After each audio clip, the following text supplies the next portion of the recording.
اور اسی طرح ابو ایوب سختانی رحمہ اللہ فرمایا کرتے تھے من احب ابا بکر فقط اقام الدین، کہ جس نے ابو بکر رضی اللہ تعالیٰ عنہ سے محبت کی اس نے دین کو قائم کیا۔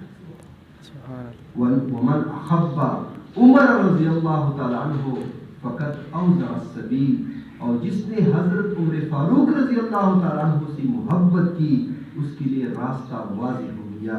ومن احب عثمان رضی اللہ تعالیٰ عنہ فقط استضاء بنور اللہ، اور جس نے حضرت عثمان غنی رضی اللہ تعالیٰ عنہ سے محبت کی اس نے اللہ کی نور سے حصہ حاصل کر لیا۔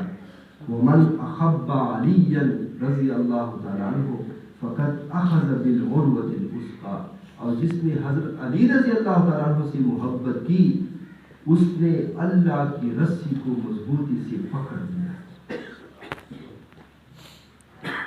اور محبت کی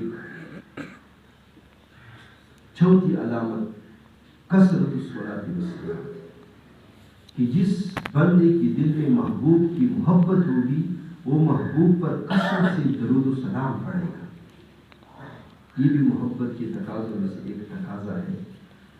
ان اللہ وملائکتہ یصلون علی النبی یا ایھا الذین آمنوا صلوا علیہ وسلموا تسلیما۔